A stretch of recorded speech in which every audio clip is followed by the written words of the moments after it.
Hello everybody, welcome back to my channel. As you can see, I'm still in my damn car. It seems like this has been the only time nowadays that I actually get time to make videos.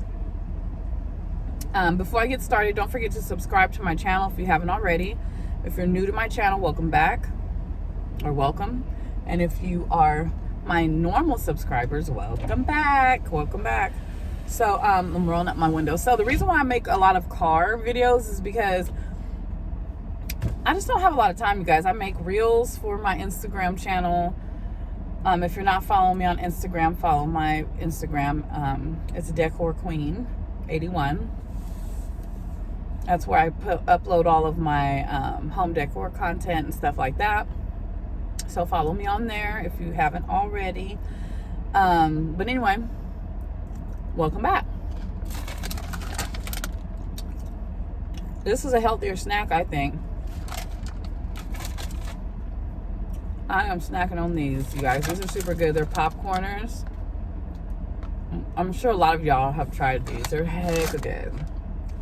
They're the sweet kettle corn kind.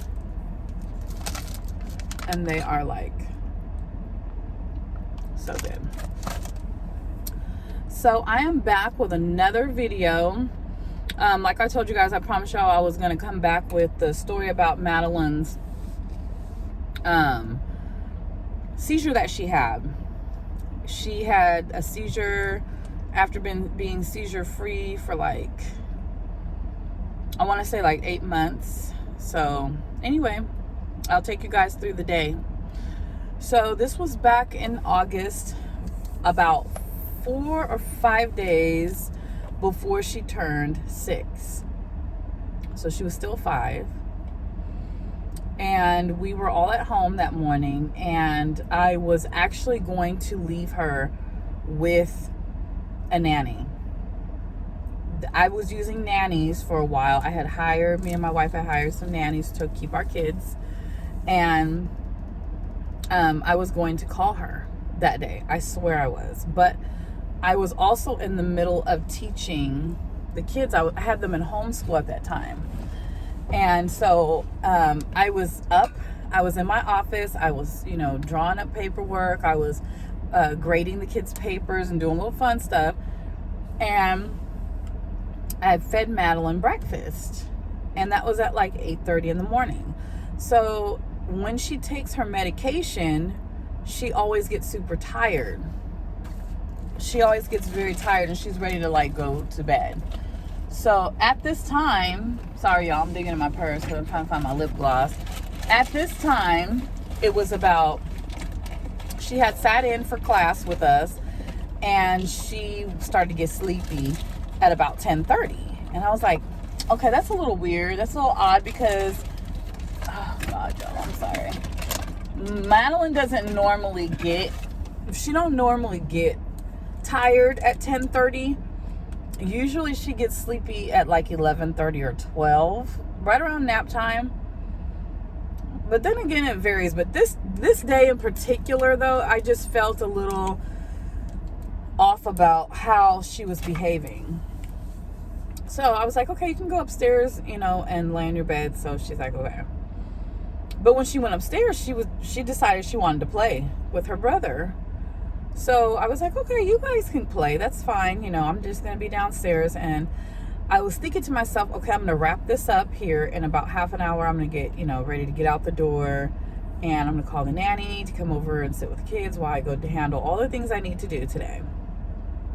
So about 40 minutes after she went upstairs, her brother came running out of the room. And when he came running out of the room, he was up at the top of the stairs. I could see him.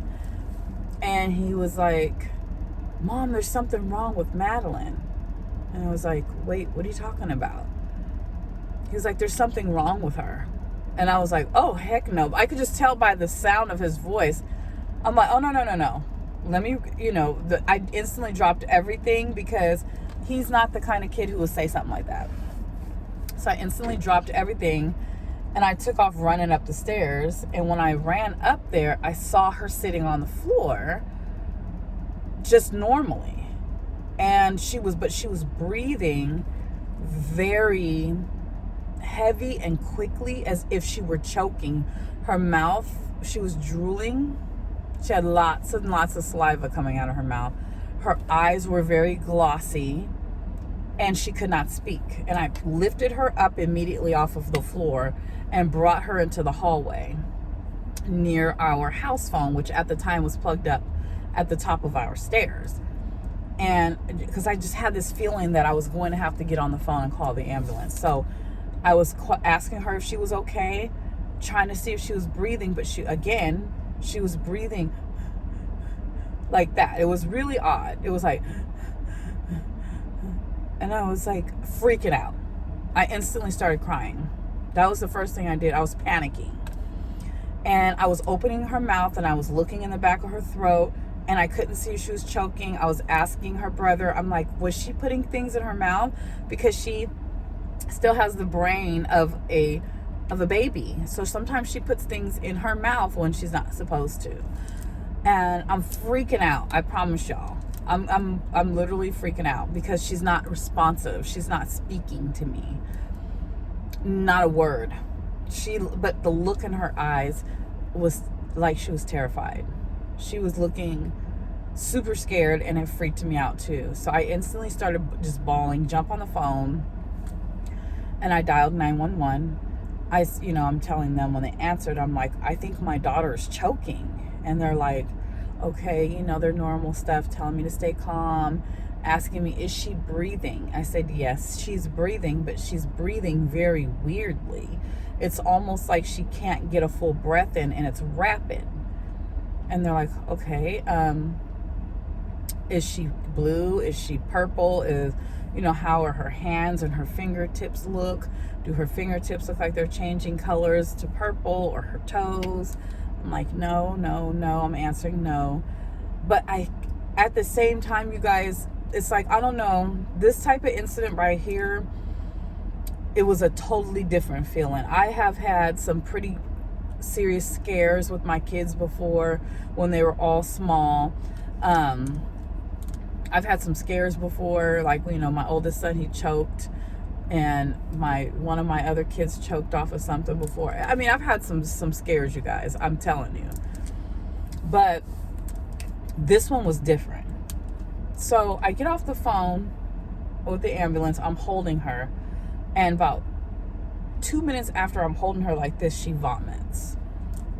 So I'm like, okay, well, clearly nothing's stuck here, because typically when something's stuck there, it's hard for them to get that out, and it came out normally. And I was just like, okay, maybe that's what it is. And then I started freaking out, saying, oh my God, maybe she got into something and she's poisoned.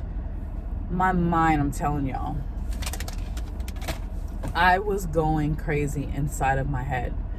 I couldn't figure out for the life of me what was wrong with her. So I get on the phone, I call Megan, I'm bawling over the phone. She's like, what do you mean something's wrong with her, And I'm like, you just need to get home. So the ambulance shows up, and they put her onto the floor, and they open up her throat. They kind of like stick their hands onto her tongue to push her tongue down, and turned on a flashlight, and they're looking, and they're not saying anything. I'm like, is she choking? And the EMT, he's like, it doesn't look like she's choking. I'm like, what is going on? I was like, oh my God, I really hope she didn't get into anything. So they're asking me a bunch of questions, like poison control questions. I'm like, there's not even anything that in her room she can get into. She didn't come out of it. I'm leading you guys up to how I, from the start of how I was feeling, all the way up until I got to pretty much pick her up and take her home. I was out of my mind, y'all. If you're a mama, you know what I'm talking about. So I'm like, I don't understand this. So the guy's like, okay, well, let's go. I'm taking her to the ER. Let's go. I'm like, all right, I'm coming with y'all. And they're like, come on. So we get in the back, and they put a oxygen mask on over her face. And she is having the most rapid heart rate, but her oxygen level is good. And so the EMT guy is like, he's looking at her, and he's got this look on his face as if he is kind of panicking. And I remember asking him, I'm like, are you sure she's not choking? This is something's not right now. And he's like, because let me tell y'all, it didn't look like a seizure to me. It was totally different from what a seizure looks like to me. And because my little sister, one of my little sisters, she used to have seizures when she was 3 years old. And I used to have to be the one to help my mom and my dad whenever she would have a seizure. So I remember what they looked like. You know what I'm saying? And then, of course, on TV. But I learned that they don't all look like that. Now, I know. But at that time, I swear I didn't know that. So the ambulance is looking, I keep saying the ambulance, but the EMT, he's looking at her, but he's looking at his partner like, and he kind of gave him this look, and I was like, what's wrong? What? And he was like, well, we really don't know how she got this way and what's going on. I'm like, neither do I, and I'm freaking out. I'm scared. And they're like, just relax, everything's going to be okay. But 5 to 10 minutes into the ride to the hospital, he's telling Madeline to stay with us. And I'm like, what do you mean stay with us? I'm like, don't say that. What are you talking about? And he was just like, well, I don't know. I'm just saying that because she's fading on us. And I started crying even more hysterical. I just couldn't take it, you guys. I couldn't take it. The pain in my heart was just squeezing at it. The pain was just taking my heart and twisting it. I was like, this is not happening. This can't be. Especially when he said that. When he said that, I was freaked out, y'all. I'm telling you guys, I was freaking out. So after he says that, I'm crying, I'm freaking out. He's trying to calm me down. He's like, are you gonna need an oxygen mask? I'm like, I just might, but we get to the hospital. They instantly, I didn't even have time to grab my purse before. When I turned my head and reached for my purse, they had already flew out the door with her and were running down the hallway. So that scared me even more, you guys, because the way they were putting it as if they didn't feel that she was having any trouble breathing, but they also said that they didn't feel that, this was something that shouldn't be, like, they felt it was an emergency. They were like, this is kind of odd. So they flew down the hall with her. I'm flying down there with them. They instantly bring her into the room. And I swear it was like on a movie, because doctors were completely swarming around her. They were ripping her clothes off, cutting her nightgown, putting stuff all, poking her, everything. And I'm like, what's happening? Because I still don't know at this moment. So from the time that this happened, I asked her brother. He doesn't really know about time like that. But I said, has this been going on for a long time? And he was like, for a little bit it has. So from the time that we discovered this until the time that she got to the hospital, that whole total was about maybe a good 30 minutes. Okay? That's a long time for a little girl.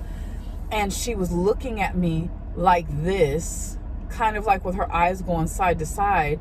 And I could tell she was scared. That's what was making it worse for me too.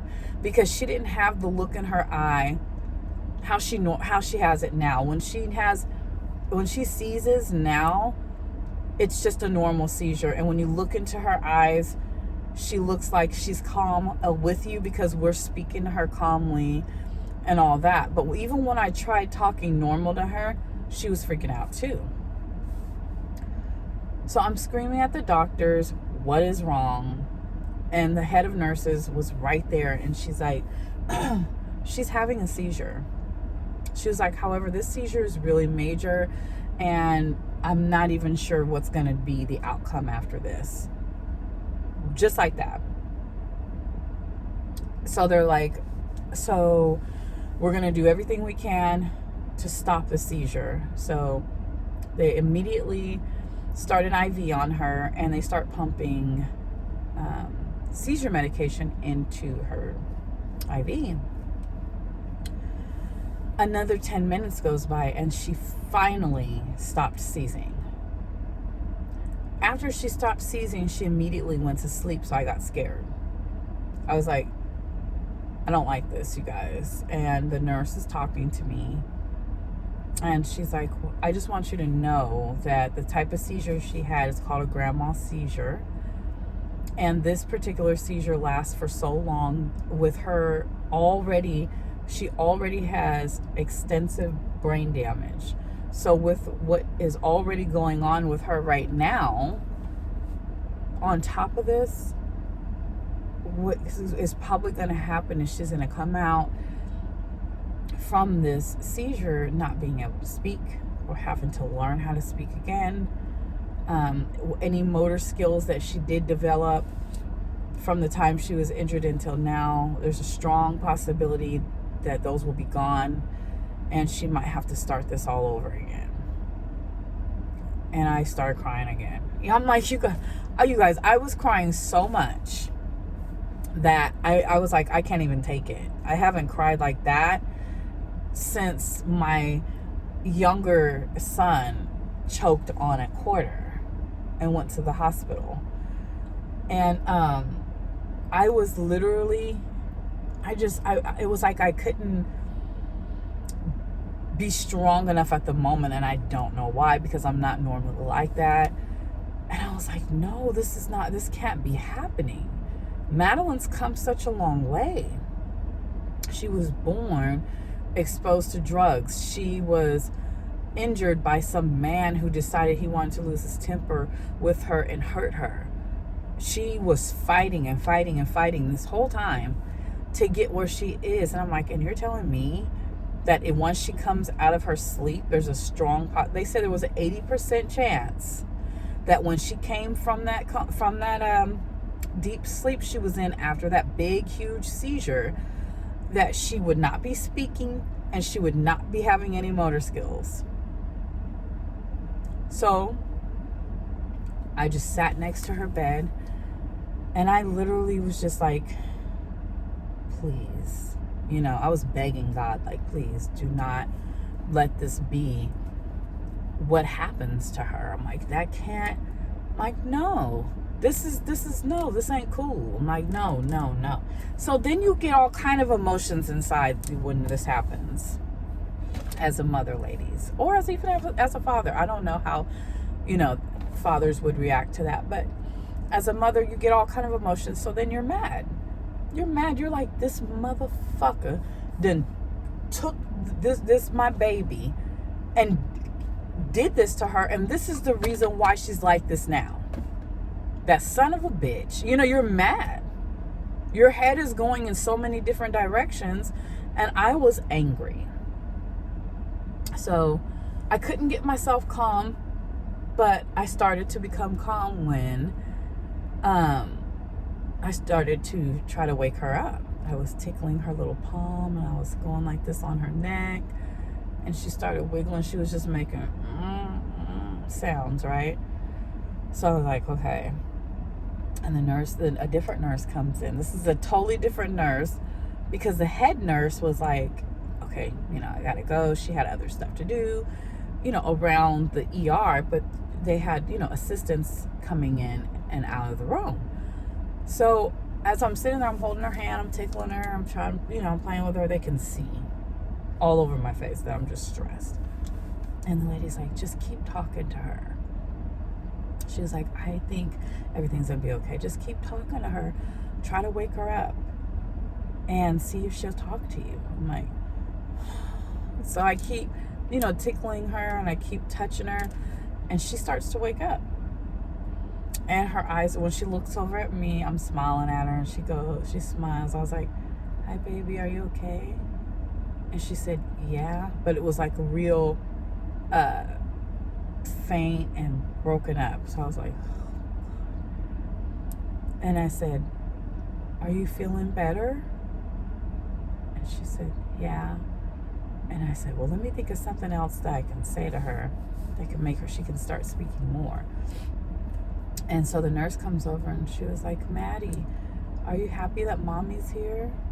And then she's like, "Yes, I am." I was like, she's talking regular. I'm like, that's 3 words. So I want to say it took about 15 minutes. And I said, "Madeline, can you sit up for me in the bed?" And she sat up. But when she would sit up for, she was like a little off and going like this, and then she would tip over, but she was grabbing the bed and she was pulling herself back up. And she would tip over again and she was grabbing the bed and pulling herself back up. She is strong, y'all. And so I was like, okay, let me think of some things I could say. I said, "What's wrong? How do you feel right now?" She said, "I'm hungry." Just like that. I was like, okay, you're hungry. So I could tell by the way her interaction was with me, she was actually okay. So I instantly started to feel better, but I knew we weren't in the clear yet, but I started to feel instantly 100 times better than what I had felt 5 to 10 minutes before that. And so I'm like, okay, what next? And so I went and got a baby out of her bag, and I took her baby and I was like, "Who's this?" And she started smiling, and she was reaching for her baby to grab it. And every time she would reach, like I said, she kept tipping over. But she was not playing, you guys. I'm going to add some video of her at the end of this, pulling herself up and stuff like that. And she wasn't playing. She was sitting up.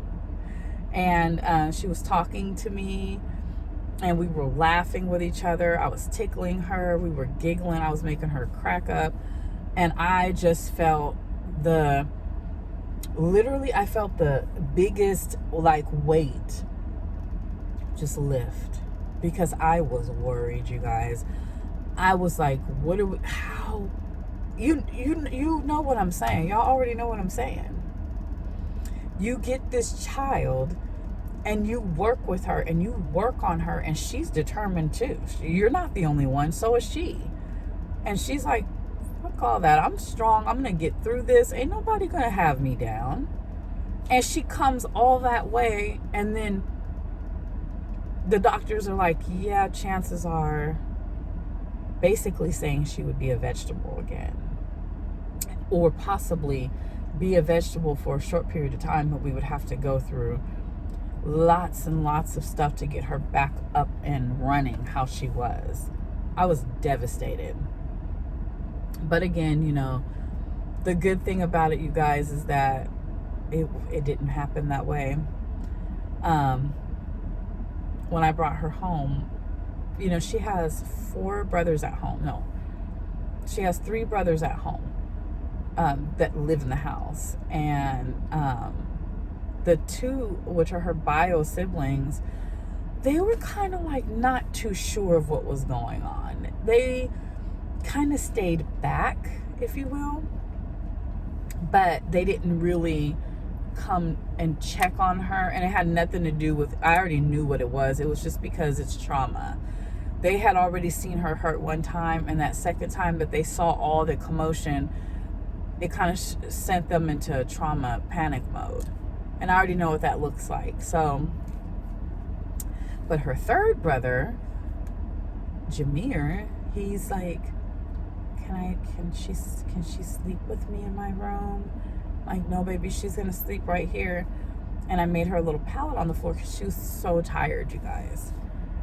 She was so tired. And I made her a pallet on the floor, and he just laid right there with her. And my dog got on the pallet and cuddled up with her. So everyone, they kind of could sense that something was wrong, and this is the sweetest thing I had ever seen. But she was so tired, you guys, and she was vomiting all day and all night into the next day. My heart was just bleeding for her. I was like, this poor baby. You guys, what he did to her, it affects her still to this day, and it's just sad. So I just wanted to share my story with you guys about how we could have lost her again, and how strong she is, and how she continued to fight no matter what was put in front of her. She was able to fight all these battles and placed in front of her. She fought right on through them like a champion with no problem. Boy, I tell you, strongest girl you'll ever meet. So anywho, I'm looking around because all these kids are getting out of school, and I can just see them. They're like walking all past my car and stuff. But anyhow, you guys, I wanted to share that information with you guys like I told you I would. And I'm going to continue sharing stories throughout. But again, please keep in mind that I'm not going to do it every day. I don't, sometimes reliving it bothers me, but my channel is also going to have my family on it and some DIYs that I'm going to be doing and different stuff. So please stay tuned for more to come. But I just wanted to share that with you guys, and continue watching. And thank you for watching. Please do not forget to subscribe to my channel. And until next time, you guys, ta-ta for now.